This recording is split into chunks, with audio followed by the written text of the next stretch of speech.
പിതാവിന്റെയും പുത്രന്റെയും പരിശുദ്ധാത്മാവിന്റെയും നാമത്തിൽ ആമേൻ.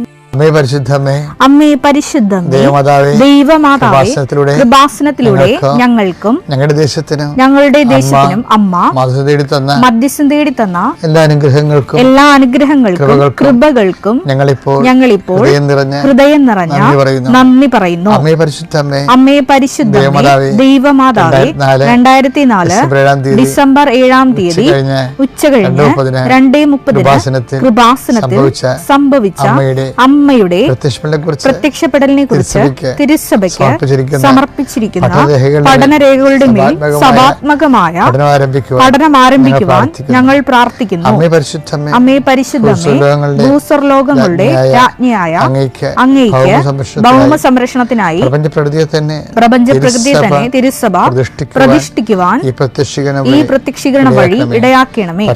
പരിശുദ്ധമ്മേ, ജപമാല മാതാവേ, സകല കൃപാസനം പ്രാർത്ഥനകളോടും ചേർത്ത് ഞങ്ങളിപ്പോൾ പ്രാർത്ഥിക്കുന്ന ഈ കുടുംബത്തിന്റെ പ്രത്യേക നിയോഗം അമ്മയുടെ പ്രത്യക്ഷീകരണത്തിന്റെ ഈ അനുഗ്രഹവേളയിൽ ഞങ്ങൾക്ക് സാധിച്ചു തരുവാൻ കനിയണമേ. ആമേൻ. വിശ്വാസ പ്രമാണം.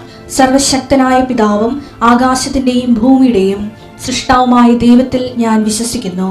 അവിടുത്തെ ഏകപുത്രനും ഞങ്ങളുടെ കർത്താവുമായ ഈശോമിശിഹായിലും ഞാൻ വിശ്വസിക്കുന്നു.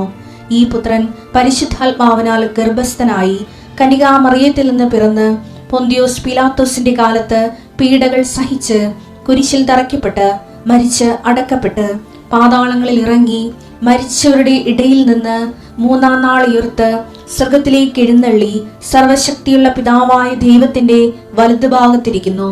അവിടെ നിന്ന് ജീവിക്കുന്നവരെയും മരിച്ചവരെയും വിധിക്കുവാൻ വരുമെന്നും ഞാൻ വിശ്വസിക്കുന്നു. പരിശുദ്ധാത്മാവിലും ഞാൻ വിശ്വസിക്കുന്നു.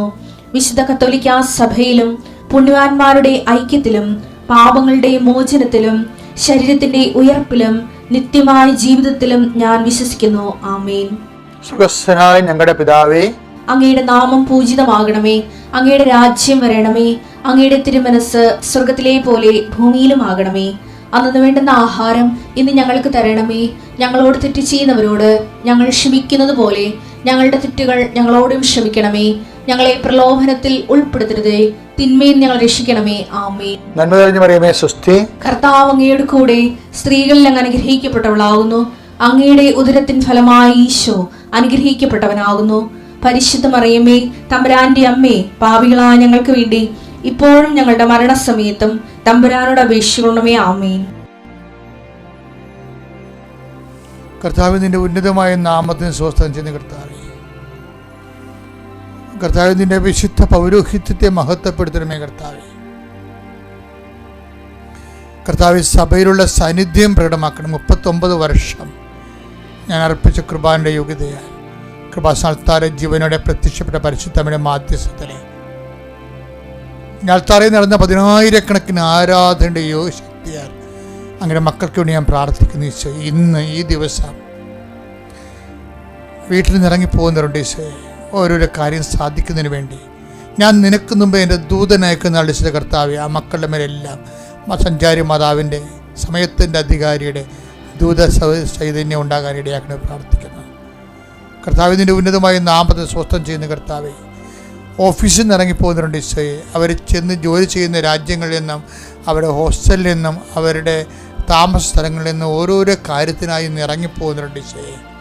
അവർ കണ്ടുമുട്ടുന്ന വ്യക്തികളെ സംബന്ധിച്ച് പ്രാർത്ഥിക്കുന്നു. ഇടപെടുന്ന വിഷയങ്ങളെ സംബന്ധിച്ച് പ്രാർത്ഥിക്കുന്നു. അവർ ഒപ്പിടുന്ന കടലാസ് സംബന്ധിച്ച് പ്രാർത്ഥിക്കുന്നു. കർത്താവെ, അവർ കണ്ടുമുട്ടുന്ന വ്യക്തികളോട് സംസാരിക്കുന്ന സംസാരത്തെ സംബന്ധിച്ച് പ്രാർത്ഥിക്കുന്നു. എൻ്റെ കർത്താവെ, നീ തന്നെയായിരിക്കണേ കർത്താവ്. മൂന്നാമതൊരാളായിട്ട് അവിടെ നിൽക്കേണ്ടത് നിന്നെ ഒരു മണ്ണുകളുടെ ഇടയിലുള്ള ഒരു മനുഷ്യൻ കർത്താവ്, നീ ഇന്ന് വിജയശീലാളതിനായി തിരിച്ച് നിൻ്റെ ഭവനത്തിലേക്ക് നീ തിരിച്ചു വരും. നിൻ്റെ ശത്രുക്കൾ നിനക്ക് മുമ്പിൽ നിഷ്പ്രഭമായി പോകുന്നതിന് കർത്താവിൻ്റെ ആത്മാവ് നിന്നെ പ്രവർത്തിക്കാൻ മാതാവിൻ്റെ മധ്യസ്ഥം നിനക്കുണ്ടാവും. Lord Jesus Christ, pour out His Spirit, touch with the fire of finger, soak with the precious blood and authority of the Catholic Church. കർത്താവ്, ടെസ്റ്റ് ചെയ്യാൻ പോകുന്നവരെ ശരീരത്തിൻ്റെ സ്രാവങ്ങൾ ടെസ്റ്റ് ചെയ്തിട്ട് രോഗം കണ്ടുപിടിക്കാൻ പോകുന്നവർ അവർ ശുഭോദർക്കമായ സന്ദേശം കിട്ടിക്കൊണ്ട് ദൈവത്തിന് മഹത്വപ്പെടുത്താൻ ഇടയാക്കണമേ കർത്താവേ. Lord Jesus Christ, pour out His Spirit, touch with the fire finger, suck with the precious blood. ഈ 2 ഉടമസ്ഥരെ ഞാൻ അവതരിപ്പിച്ചായിരുന്നു ഈ ദിവസം, ഈ സമയത്ത്. എന്തൊക്കെയാണ്? ഒന്ന് യേശു, ഒന്ന് ജോബും.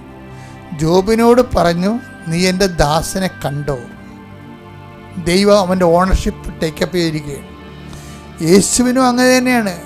This is my beloved son in whom I am well pleased. എന്ന് വെച്ച് കഴിഞ്ഞാൽ എന്താ, ഇത് 2 ഒരേ ടൈപ്പ് മനുഷ്യരാണ് ശരിക്കും. അതായത് ദൈവപിതാവിനെ അംഗീകരിക്കാൻ പറ്റിയ ആൾക്കാർ, ഉടമസ്ഥതയുള്ള ദൈവത്തിൻ്റെ ഉടമസ്ഥത അംഗീകരിക്കുന്ന കാരണം ഇവർ രണ്ടുപേരും, ജോബും അതുപോലെ തന്നെ ഈശോയും. ഇതുപോലെ നമ്മുടെ ജീവിതത്തിലും വരും. ദൈവ ഓണർഷിപ്പ് ഡിക്ലെയർ ചെയ്യും. അപ്പോൾ ചില ആൾക്കാർ സമ്മതിക്കത്തില്ല, ഓണർഷിപ്പ് സമ്മതിക്കില്ല. അപ്പം ദൈവത്തിനൊക്കെ ഇഷ്ടമാണ്. ദൈവത്തിനോട് ഇനി പ്രാർത്ഥന വേണേൽ പ്രാർത്ഥന കൊടുക്കാം, വെടി വേണേൽ പെടി കൊടുക്കാം, പുക വേണേൽ പുക കൊടുക്കാം, പൂ വേണേൽ പൂ കൊടുക്കാം, തിരി വേണേൽ തിരി കൊടുക്കാം. എന്നിട്ട് ദൈവത്തിന് അടിച്ചു മാറ്റാവുന്ന ഇങ്ങനെ വിദ്യാധാരണയിൽ ഇങ്ങനെ ഭക്തജീവികൾ ഇങ്ങനെ നടക്കുകയും ചെയ്യും. പക്ഷെ ഒരിക്കലും ദൈവത്തിൻ്റെ ആ സമാന്തര ഓണർഷിപ്പിലേക്ക് വരത്തില്ല. ഓണർഷിപ്പിലേക്ക് വരണമെന്നുണ്ടെങ്കിൽ ഇത് കണ്ട, ഈ ഷിഫ്റ്റിംഗ് ബുദ്ധിപരമായി കൈകാര്യം ചെയ്യണം. അതുകൊണ്ടാണ് ഈശോ എപ്പോഴും വിഡ്ഢിയാനും ബുദ്ധിമാനെന്ന് പറയണത്. ബുദ്ധിമാനായ മനുഷ്യനെന്ന് പറയും. ബുദ്ധിമാനായ എന്താണ്? അതായത് ദൈവത്തിൻ്റെ ഓണർഷിപ്പ് ഡിക്ലെയർ ചെയ്യുമ്പോൾ അത് അക്സെപ്റ്റ് ചെയ്യാനുള്ള ഒരു ബുദ്ധിയുണ്ട്. തന്ത്രപരമായ ബുദ്ധിയാണത് ശരിക്കും പറഞ്ഞാൽ. ഈ ബുദ്ധിയോടുകൂടി കർത്താവ് ഓണർഷിപ്പ് അംഗീകരിച്ച് പ്രിയപുത്രനാണെന്ന് പറഞ്ഞാലും ഇത് മനസ്സിൽ ഏറ്റുകൊണ്ടാണ് ഈ പ്രിയപുത്രൻ എന്നുള്ള സ്റ്റാറ്റസിന് ആ പ്രലോഭനം വരുന്നത് അവിടെ വെച്ചാണ്. ഈ പ്രിയപുത്രൻ എന്നുള്ള സ്റ്റാറ്റസ് ബ്രാൻഡഡായി കഴിയുമ്പോഴാണ് പിന്നെ പ്രലോഭനങ്ങൾ തുടങ്ങണത്. എന്താണ് പ്രലോഭനത്തെ പറയണത്? എന്താണ് ഈശോയുടെ പ്രലോഭനങ്ങളിൽ ഒന്നാമത്തെ പ്രലോഭനം എന്താണ്? Take the word of God. ലൂക്ക 4:3. അപ്പോൾ പിശാച് അവനോട് പറഞ്ഞു, നീ ദൈവപുത്രനാണെങ്കിൽ. കണ്ടാ, ഈശോയോട് എന്താ, ഇവൻ ദൈവപുത്രനാണെന്നല്ല നേരത്തെ പറഞ്ഞത്. അതാണ് ഇപ്പൊ വീണ്ടും ക്വസ്റ്റബിൾ ആയിരിക്കണത്. സ്റ്റാറ്റസിന്റെ പ്രോബ്ലമാണിത്. എന്താണ്? This is my beloved sun എന്ന് പറഞ്ഞില്ല. ആര് പറഞ്ഞു? പരമപിതാവ് പറഞ്ഞു. അപ്പോൾ അത് സ്റ്റാറ്റസ് ബ്രാൻഡഡായി. എന്നിട്ട് സ്റ്റാറ്റസ് ബ്രാൻഡഡായി കഴിഞ്ഞാൽ ഉടനെ കാലാവസ്ഥ ഭേദം ഉണ്ടാവും. ദൈവത്തിൽ എനിക്കും ഉണ്ടാവും, നിനക്കും ഉണ്ടാവും. നിൻ്റെ സ്റ്റാറ്റസ് ബ്രാൻഡഡായി കഴിഞ്ഞാൽ സ്റ്റാറ്റസ് അങ്ങനെ നിൽക്കത്തില്ല. ആ സ്റ്റാറ്റസിൻ്റെ വാല്യൂ എന്താ, പ്രൈസ് എന്താണ്, അത് നമുക്ക് കൊടുക്കേണ്ടി വരും. അമ്മ പറയുന്ന ഒരു സ്പിരിച്വാലിറ്റി ഉണ്ട്. എന്താണ് അമ്മ പറയുന്ന സ്പിരിച്വാലിറ്റി? ആത്മാവിൽ ദാരിദ്ര്യമുള്ളവരെ ഭാഗ്യവാന്മാർ, എന്തുകൊണ്ടെന്നാൽ ദൈവരാജ്യം അവിടേതാകുന്നു. മലയിലെ പ്രസംഗമാണ് സംഭവം. പക്ഷേ ഈ മലയിലെ പ്രസംഗത്തിൻ്റെ വചനം മാംസം ധരിച്ച രൂപമാണ് പരിശുദ്ധ അമ്മ. മലയിലെ പ്രസംഗമാണ് 5:3 വരണത്, അല്ലേ? എന്താ പറയണത്? ഈശോ പറഞ്ഞ ആദ്യം ആത്മാവിൽ ദാരിദ്ര്യമുള്ളവർ ഭാഗ്യവാന്മാർ. അപ്പൊ ശരീരത്തിന്റെ സമ്പത്ത് എന്താ നമുക്കറിയാം. പൊന്ന്, അല്ലെ, പറമ്പ്, എല്ലാം ശരീരത്തിന്റെ സമ്പത്താണ്. ആത്മാവിന്റെ സമ്പത്ത് എന്താണ്? ദൈവമാണ് ആത്മാവിന്റെ സമ്പത്ത്. ദൈവമാണ് എനിക്കില്ലല്ലോ എന്ന് എന്തെല്ലാം കിട്ടിയാലും നേടിയാലും ജോലി കിട്ടിയാലും അതുപോലെ തന്നെ നീ വിചാരിക്കുന്ന എല്ലാം നടന്നാലും പക്ഷേ ദൈവത്തിനെക്കുറിച്ച് നിനക്ക് ദൈവമില്ലല്ലോ, ദൈവമാണ് ഏറ്റവും വലുത്, എൻ്റെ ജോലിയേക്കാൾ വലുത്, എൻ്റെ വീടിനേക്കാൾ വലുത്, അതുപോലെ എൻ്റെ ജീവിത സാഹചര്യങ്ങളെക്കാൾ വലുത് ദൈവമാണെന്ന് തോന്നുമ്പോഴാണ് ഈ ആത്മാവിൽ ദാരിദ്ര്യം ഉണ്ടാകുന്നത്. മനസ്സിലായ? നമ്മളെ സംബന്ധിച്ചിടത്തോളം നമ്മുടെ ശരീരത്തിൻ്റെ ദാരിദ്ര്യം മാറ്റാനാണ് ദൈവത്തിൽ അത് അറിവില്ലായ്മ കൊണ്ട് തന്നെയാണ്. ശരീരത്തിൻ്റെ ദാരിദ്ര്യം, വീട്, ജോലി, വിവാഹം, ഇങ്ങനെയുള്ള കാര്യങ്ങൾക്കാണ് നമ്മൾ ഉടപടി ചെയ്യണത്. പക്ഷേ ഈ വിഷയത്തിൽ എപ്പോഴും നമ്മൾ ശ്രദ്ധിക്കേണ്ടത് ദൈവത്തിൻ്റെ ഈശോ അമ്മയെ സകല തലമുറകളും ഭാഗ്യവതിനെ കീർത്തിക്കുമ്പോൾ അത് തന്നെയാണ് ക്രിസ്തു പറയണത്. എങ്ങനെയാണ്? അമ്മയെ മാത്രമല്ല, ആരെല്ലാം ക്രിസ്തുവിനെ സ്വീകരിക്കുന്നുവോ അവരെല്ലാം തലമുറകൾ തോറും അവർ ഭാഗ്യവതിയാകും. അതായത് ജന്മജന്മാന്തരങ്ങളും ഈ ജന്മത്തിൻ്റെ അപ്പുറത്തേക്കും നമ്മൾ ദൈവം ഭാഗ്യവാൻ. കാര്യം ദൈവം ഭാഗ്യവാൻ എന്ന് വിളിക്കുന്നവനാണല്ലോ ഭാഗ്യവാൻ. അതല്ലേ നമ്മൾ 32-ാം സങ്കീർത്തനം 2 കണ്ടത്. ദൈവം ഭാഗ്യവാൻ എന്ന് വിളിക്കുന്നവനാണ് ഭാഗ്യവാൻ. ദൈവം കുറ്റം ആരോപിക്കാത്തവനാണ് ഭാഗ്യവാൻ. ദൈവം കുറ്റം ആരോപിക്കാതിരിക്കുമ്പോഴേ നമുക്കറിയാം എപ്പോഴും നമ്മൾ ശ്രദ്ധിക്കേണ്ടത്, ഉടമ്പടി പ്രൊമോട്ട് ചെയ്യുന്നത് ഒരു പക്ക മരിയൻ സ്പിരിച്വാലിറ്റിയാണ്. മരിയൻ സ്പിരിച്വാലിറ്റി ചെയ്യാൻ വേണ്ടത് വചനം മാംസമായതും വചനം മാംസമാക്കിയതും വചനത്തെ വയറ്റിട്ട് വളർത്തിയതും വചനത്തെ വീട്ടിൽ നിർത്തി വളർത്തിയതും വചനത്തെ ലോകത്തിനെ ഏൽപ്പിച്ചതും എല്ലാം അമ്മ എന്ന് പറയുന്ന വലിയ യാഥാർത്ഥ്യമാണ്. അതുകൊണ്ട് അമ്മയുടെ സ്പിരിച്വാലിറ്റി യേശുവിനെ സ്വീകരിക്കാനുള്ള ഒരു ആധ്യാത്മികതയുണ്ട്. യേശുവിനെ വയറ്റിട്ട് വളർത്താൻ അതിനുള്ള പേയ്മെൻ്റ് എല്ലാം കൊടുത്താണ് അമ്മ. നമ്മൾ ഔഷധപിതാവ് സ്വന്തം ഭർത്താവരെ ഉപേക്ഷിക്കുമെന്ന് കണ്ടപ്പോഴും ആ പേയ്മെൻറ്റ് കൊടുക്കുന്നതിൽ യാതൊരുവിധ കോംപ്രമൈസും അമ്മ ചെയ്തില്ല. വീട്ടിൽ കുറച്ച് അസ്വസ്ഥതയൊക്കെ ഉണ്ടായ സമയത്ത് അമ്മ അവിടെ നിന്ന് എലിസബത്തിനെ ശുശ്രൂഷിക്കാൻ പോയി. എന്നാൽ എല്ലാ കാര്യങ്ങളും പ്രാർത്ഥനയിലായാലും ചില സമയത്ത് വചനത്തിൻ്റെ കൂടെ സ്വീകരിക്കുമ്പോൾ ഒറ്റക്ക് നടക്കേണ്ടി വരുമെന്നാണ് അമ്മ നമുക്ക് തരുന്നൊരു പാഠം. എലിസബത്തിനെ സ്വീകരിക്കാൻ പോയത് ബന്ധുക്കളെ സ്വന്തപ്പെട്ടവരല്ല, ഒറ്റക്കാണ് പോയത്. ക്രിസ്തുവിനെ സ്വീകരിക്കുന്നവർ ഇന്നല്ലെങ്കിൽ നാളെ അവർ ഏതെങ്കിലും സമയത്ത് ഒറ്റക്ക് നടക്കേണ്ടി വരും. അവരുടെ വിശ്വാസം, അവരുടെ ജീവിതം മറ്റുള്ളവർക്ക്, നിങ്ങളുടെ ആൻറ്റിമാർക്കോ അങ്ങളമാർക്കോ അയൽവാസികൾക്കോ മനസ്സിലാകണമെന്നില്ല. മറ്റുള്ളവരുടെ എല്ലാവരുടെയും സർട്ടിഫിക്കറ്റ് വാങ്ങിച്ചുകൊണ്ട് you cannot leave in as A Christian. നിങ്ങൾക്ക് മറ്റുള്ളവരുടെ സർട്ടിഫിക്കറ്റ് അംഗീകാരം വാങ്ങിച്ചുകൊണ്ട് നിങ്ങൾക്കൊരു ക്രിസ്ത്യാനിയായിട്ട് തുടരാൻ പറ്റത്തില്ല. സോ അതുകൊണ്ട് തന്നെ ക്രിസ്തുവിനെ സ്വീകരിക്കാൻ ഉദ്ദേശിക്കുന്നുണ്ടെങ്കിൽ, വിശ്വാസത്തോടെ സ്വീകരിക്കാൻ ഉദ്ദേശിക്കുന്നുണ്ടെങ്കിൽ ഇങ്ങനെയുള്ള കാഷ്വാലിറ്റിയിലും ഉണ്ടാവും. ചില സമയത്ത് നമ്മൾ ഒറ്റപ്പെടും അമ്മയെപ്പോലെ. അപ്പോഴും ഏത് സമയത്തും നീ തയ്യാറായിരിക്കണം. എന്തിന് തയ്യാറായിരിക്കണം? ഹൃദയത്തെ സംഗ്രഹിക്കാൻ.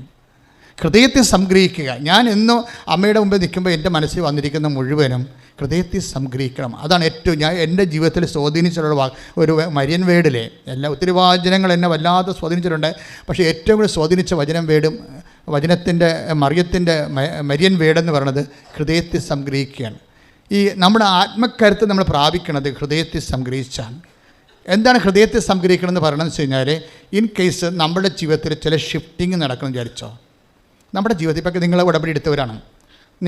നിങ്ങളുടെ ഇപ്പോൾ ഏജൻറ്റ് ഒരു ഡേറ്റ് പറയും. ഏജൻറ്റുമാർ ഡേറ്റ് പറഞ്ഞപ്പോൾ നിങ്ങളുടെ പ്രഷറും ഏജൻറ്റ് പറഞ്ഞ ഡേറ്റും തമ്മിൽ അല്ലേ കണക്റ്റഡ് ആയിരിക്കണത്. ഏജൻറ്റ് പറഞ്ഞ ഡേറ്റിന് സംഭവം നടക്കാതെ വരുമ്പോൾ നിങ്ങൾക്ക് പ്രഷർ കൂടും, അതില്ലേ? അപ്പോൾ നിങ്ങളുടെ പച്ചത്തിരി നിരക്ക് കത്തിരി പ്രാർത്ഥിച്ചിട്ട് പിന്നെയും പ്രഷറിൽ പ്രാർത്ഥിക്കും. ഇത് മുഴുവനായിട്ട് നിങ്ങൾ ക്രിസ്തുവിന് വിട്ടുകൊടുക്കണം. മനസ്സിലായോ? ആരുടെയും വാക്കിൽ അമിതമായി വിശ്വസിച്ചിട്ട് ഒരു കഥയുമില്ല. ദൈവത്തിൻ്റെ വാക്കിൽ മാത്രമേ നമുക്ക് അമിതമായി വിശ്വസിക്കാൻ പറ്റത്തുള്ളൂ. മറ്റുള്ള വാക്കിൽ. അതുകൊണ്ട് ആദ്യമേ തന്നെ കുറച്ച് ഇളച്ച് കൂട്ടുന്നതായിരിക്കും എപ്പോഴും നല്ലത്. ആദ്യമേ തന്നെ ഇളച്ച് കൂട്ടണം. എന്ന് വെച്ച് കഴിഞ്ഞാൽ കർത്താവിനെ നമ്മൾ എപ്പോഴും ശ്രദ്ധിക്കേണ്ടത്, പ്രഷർ കുറയ്ക്കണമെങ്കിൽ മറ്റുള്ളവരുടെ ഡേറ്റുകൾ അവർ പറയുന്ന അഷ്വറൻസിൽ ഓവറായിട്ട് നമ്മൾ ആശ്രയം വെക്കരുത്. അത് ചിലപ്പോൾ നടക്കാം. ചിലപ്പോൾ കടക്കാർ 10 ലക്ഷം രൂപ അല്ലെങ്കിൽ 5 ലക്ഷം രൂപ നിനക്ക് ഇന്ന ദിവസം തരാമെന്ന് പറഞ്ഞു. നീ അത് തരുമോ? തന്നില്ലേ എന്ത് ചെയ്യും? അങ്ങനെയൊക്കെ ഇരുന്ന് ചിലപ്പോൾ തന്നില്ലെന്ന് വരും, ചിലപ്പോൾ തരും. പക്ഷേ ഇതിൻ്റെ അകത്തെല്ലാം നിൻ്റെ ഒരിക്കലും ആലോചനകളും എപ്പോഴും നിൻ്റെ ധാരണകളും അതുപോലെ തന്നെ നിൻ്റെ സ്വസ്ഥതകളുമെല്ലാം മനുഷ്യന്മാരുടെ വാക്കിൽ ഇങ്ങനെ വിശ്വസിച്ചു കൊണ്ടാണ്. ഇത് റീഫോർമാറ്റ് ചെയ്യേണ്ടി വരും. പ്രാർത്ഥിക്കുക, കർത്താവ് ദൈവമേ, എൻ്റെ ഒരു ആശ്വാസവും മനുഷ്യന്മാരുടെ വാക്കിലെ വിശ്വസിക്കാതിരിക്കാനും നിന്നിൽ ആശ്രയിക്കാനും എന്നെ അഭിഷേകം ചെയ്യണം.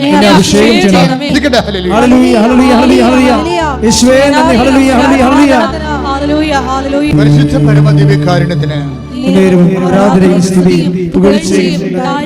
മനുഷ്യന്മാരൊക്കെ പല വാക്കുകളൊക്കെ പറയും. പക്ഷേ നമ്മളെപ്പോഴും ആശ്രയിക്കേണ്ടത് ദൈവത്തെയാണ്.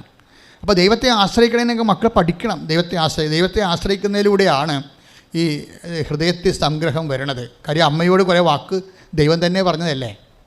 മനുഷ്യന്മാരുടെ വാക്ക് പോട്ടെ, ദൈവം തന്നെ അമ്മയോട് കുറേ വാക്ക് പറഞ്ഞതല്ലേ. ഈ പുത്രനെക്കുറിച്ച് അവൻ ദാവീദിൻ്റെ സിംഹാസനത്തിൽ രാജാവായിരിക്കും എന്നൊക്കെ പറഞ്ഞില്ലേ, ഇല്ലേ? മംഗളവാർത്ത പറഞ്ഞില്ലേ? ഞാൻ എപ്പോഴത് ഓർക്കൂ. അത് അവൻ്റെ രാജ്യത്തിന് അവസാനം ഉണ്ടാകില്ലെന്ന് പറഞ്ഞില്ലേ? യാക്കോബിൻ്റെ ഗോത്രത്തിൽ അവൻ വലിയവനായിരിക്കും എന്നൊക്കെ പറഞ്ഞില്ലേ? അപ്പോൾ ദൈവം തന്നെ വാക്ക് പറഞ്ഞിട്ട് നമുക്ക് അനുഭവിക്കാൻ പറ്റാത്ത ലോകത്താണ് നമ്മൾ ജീവിക്കുന്നത്. ഇതെല്ലാം മനുഷ്യൻ മനസ്സിലാക്കണം. മനുഷ്യന്മാരുടെ വാക്ക് തന്നെയല്ല, മനുഷ്യന്മാരുടെ വാക്ക് തന്നെ ഇടയ്ക്ക് പാളിപ്പോകുന്നുണ്ട്, മൊത്തം പാളിപ്പോകുന്നുണ്ട്. ദൈവത്തിൻ്റെ വാക്കും പ്രഥമ ദൃഷ്ടിയ പാളുന്നതായിട്ട് നമുക്ക് തോന്നും. കാര്യം എന്താണ്? ഈ പുൽത്തൊട്ടിയിലെ ഈ കാലിക്കൂട്ടത്തിനൊക്കെ എങ്ങനെ സംസാരിക്കാൻ ശേഷി ഉണ്ടായിട്ടെങ്കിൽ അവർ പറയണ തെറി ഇവർ കേട്ടനുസരിക്കും പറഞ്ഞാൽ. കാര്യം കാലത്ത് കാളയും ആടുമൊക്കെ എൻ്റെ പുൽത്തൊട്ടിലുള്ളത് ഇല്ലേ?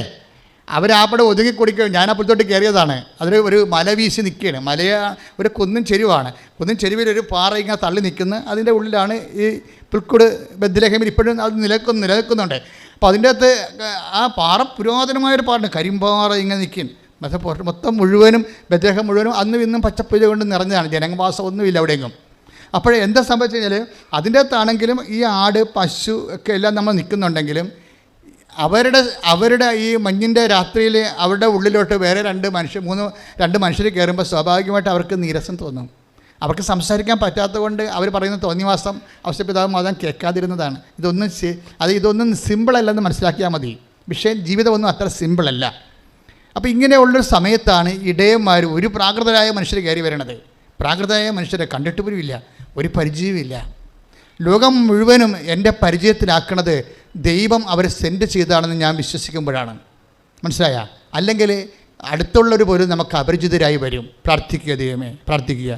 കർത്താവേ, ക്രിസ്തുവിലായിരിക്കുന്നവൻ പുതിയ സൃഷ്ടിയാണെന്ന് വചനത്തെ ധ്യാനിച്ചുകൊണ്ട് ലോകത്തോടും ജീവിതത്തോടും പുതിയ സമീപനം സ്വീകരിക്കാനും ആരും അപരിചിതരല്ല. എല്ലാവരും ക്രിസ്തുവിനാൽ അയക്കപ്പെടുന്നവരും എന്നെ സഹായിക്കാൻ വേണ്ടിയുള്ള ദൈവത്തിന്റെ സംവിധാനമാകയാൽ പരിചിതരുമാണ് ബോധ്യത്താൽ എന്നെ നിറക്കണമേ, നയിക്കണമേ.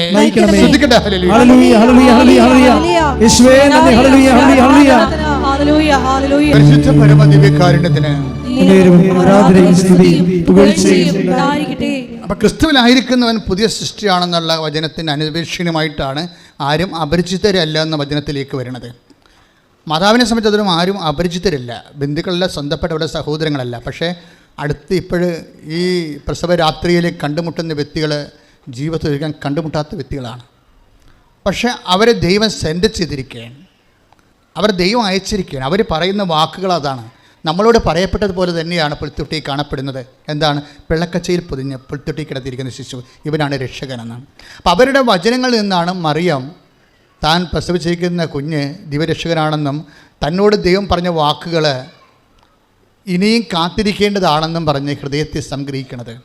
തന്നോട് പറഞ്ഞത് എന്താണ്? Take the word of God. യാക്കോബിന്റെ ഗോത്രത്തിൽ അവൻ എന്നേക്കും വലിയവനായിരിക്കും. ശ്രദ്ധിക്കട്ടെ.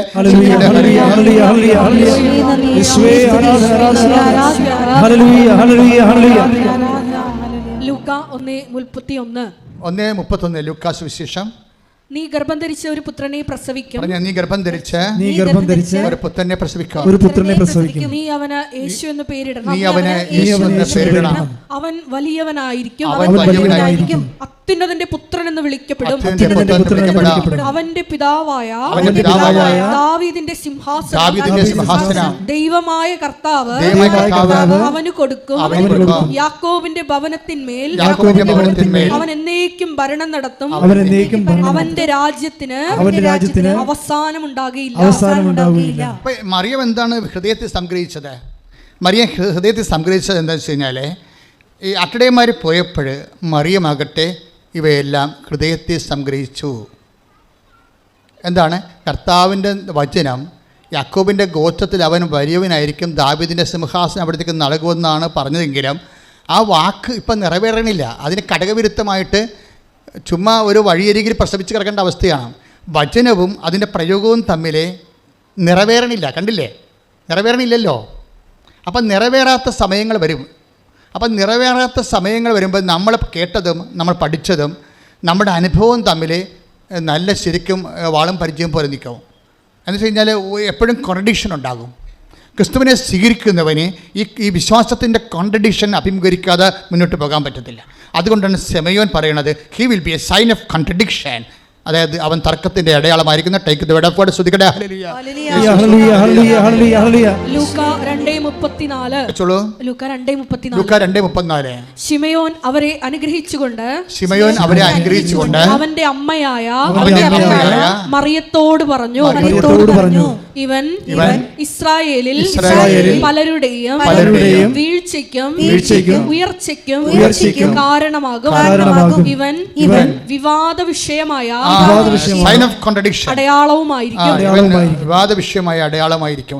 എപ്പോഴും ക്രിസ്തുവിലായിരിക്കുന്നവൻ പുതിയ സൃഷ്ടിയായിരിക്കുമ്പോൾ ആ പഴയ സൃഷ്ടിയിൽ നിന്ന് പുതിയ സൃഷ്ടിയിലേക്ക് മാറുന്ന ട്രാൻസിഷൻ പീരീഡിലാണ് ഈ എപ്പോഴും വിവാദങ്ങൾ ഉണ്ടാകുന്നത്.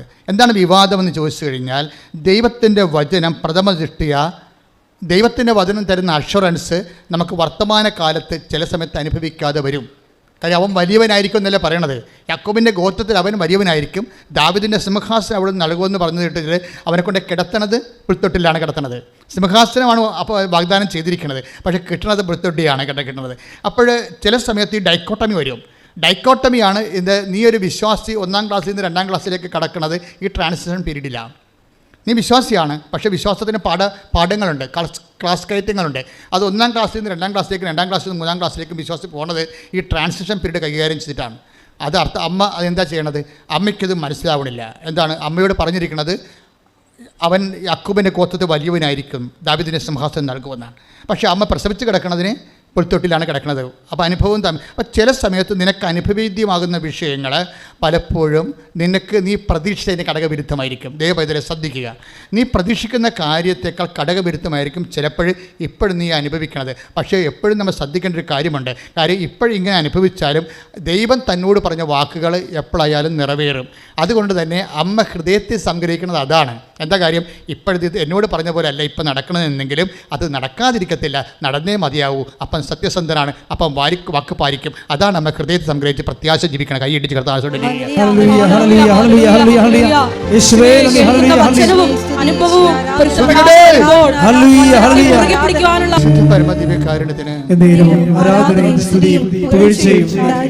ആൻലിയ സിബി എന്ന് പറഞ്ഞൊരു സാക്ഷി ഉണ്ടായിരുന്നു. ആൻലിയ സിബി ഒരു +2 വിദ്യാർത്ഥിയാണ്, പക്ഷേ വെടികേട് സാക്ഷിയാണ്. അപ്പോൾ +2കാരല്ലേ, അപ്പോൾ അവർക്ക് അവരുടേതായിട്ടുള്ളൊരു ഇമോഷണൽ ഇൻസെക്യൂരിറ്റി ഉണ്ടാകുമല്ലോ. പക്ഷേ എന്താ പ്രശ്നം വെച്ചാൽ ആൻലിയ ബ്രില്യൻ സ്റ്റുഡൻ്റാണ്. കാഞ്ഞിരപ്പള്ളിയിലെ ഒരു മോളാണ്. അതായത് എന്താ ആൻലിയയുടെ പ്രശ്നം എന്ന് വെച്ച് കഴിഞ്ഞാൽ അവൾക്ക് വിദേശത്ത് പഠിക്കണം.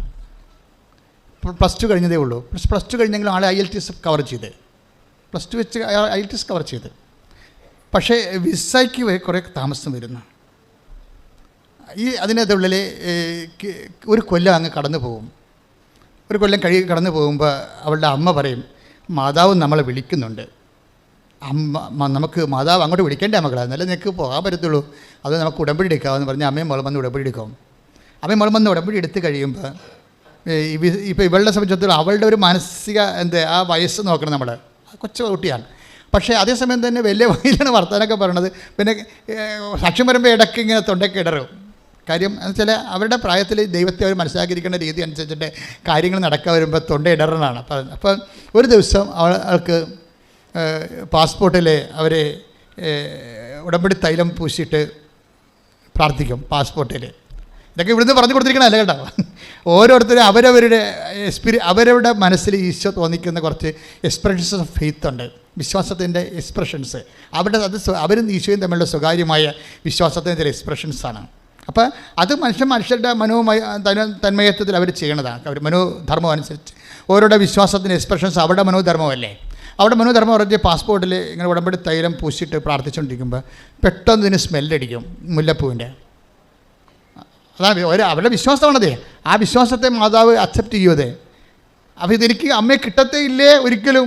ഞാൻ എൻ്റെ ദിവസം ഇങ്ങനെ കാലങ്ങളിങ്ങനെ കഴിഞ്ഞ് പോകുക, പഠിക്കാൻ ഇവിടെ പഠിക്കാനും പറ്റണില്ല, പുറത്തേക്ക് പോകാനും പറ്റണില്ല. അപ്പോൾ ഞാനിങ്ങനെ നിന്ന് പോകുക. എൻ്റെ കൂട്ടുകാരൊക്കെ കയറി പോകണമല്ലോ പഠിച്ച്, നാട്ടിൽ തന്നെ ഉള്ളവരും അവരെല്ലാം ഡിഗ്രി സ്റ്റുഡൻ്റായി പോകുമ്പോൾ ഞാനിവിടെ ഡിഗ്രി എടുക്കാതെ PDC +2 വെച്ചുകൊണ്ടിരിക്കുകയാണ്. അപ്പോൾ എനിക്ക് വിസ കിട്ടത്തേ ഇല്ലേ, അതൊക്കെ ഭയങ്കര കരച്ചിലും സങ്കടമൊക്കെയാണ്. അതായത് എന്നിട്ട് ഇവിടെ പാസ്പോർട്ടിൽ ഉടമ്പടി തൈലം വേണ്ടിയിട്ട് കുറിച്ചിടും, വിസ പ്രമാണത്തിൽ കുറിച്ചിട്ട് കഴിയുമ്പോൾ സ്മെല്ലാകുമ്പോൾ തന്നെ ഇവർക്ക് ഫീലാവും. കാര്യം എന്താ? അമ്മ എനിക്ക് വിസ തരും, അമ്മ വന്നല്ലോ, ഞങ്ങളുടെ വീട്ടിൽ അമ്മ വന്നില്ലേ.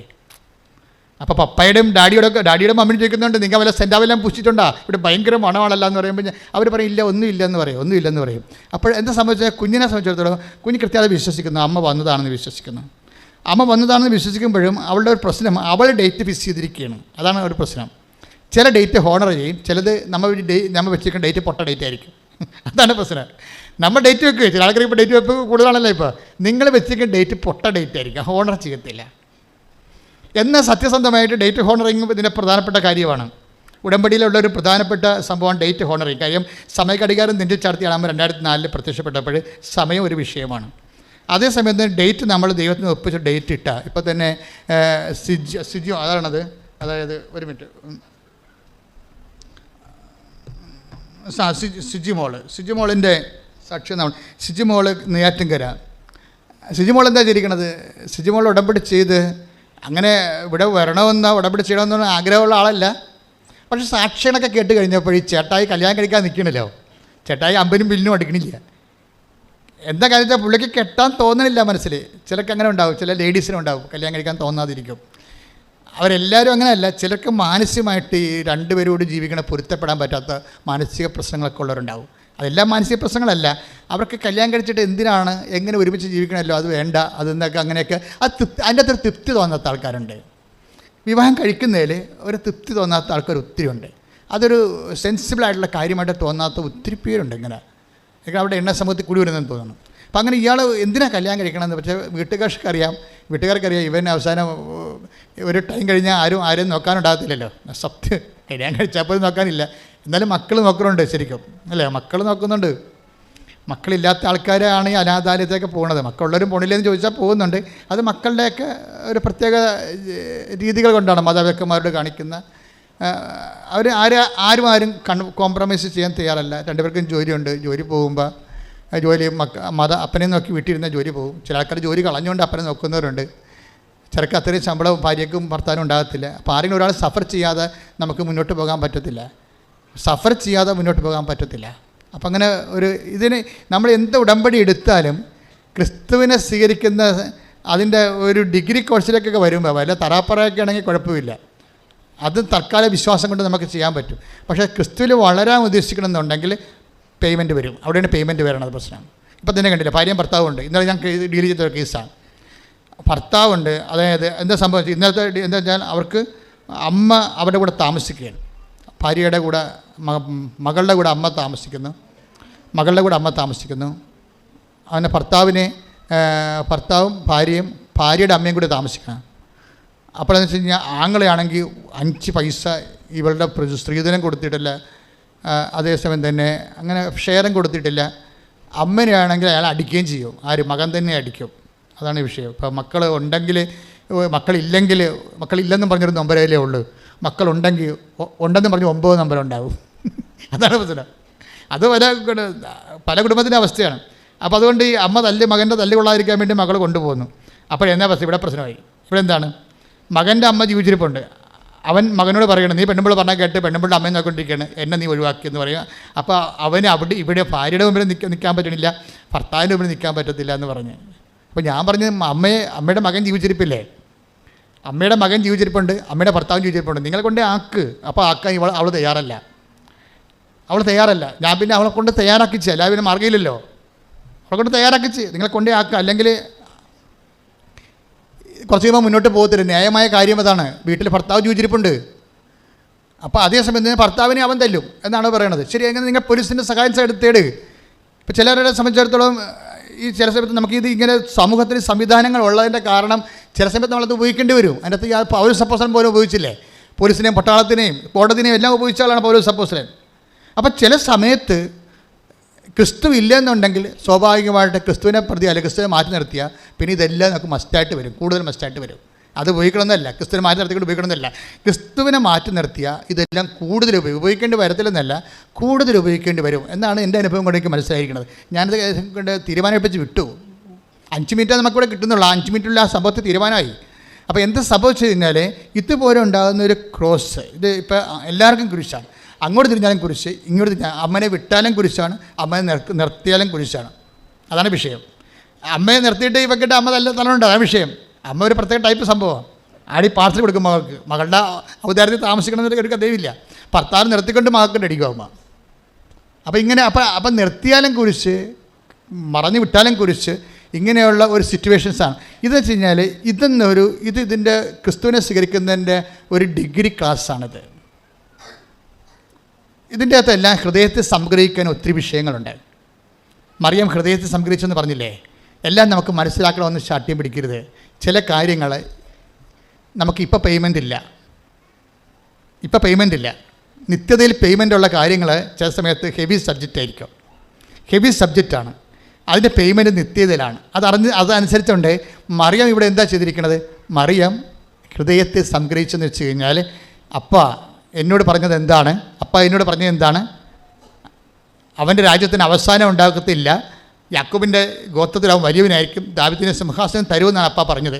പക്ഷെ ഞാനിപ്പോൾ കിടക്കുന്ന കാലിത്തൊഴുത്തിലാണ്.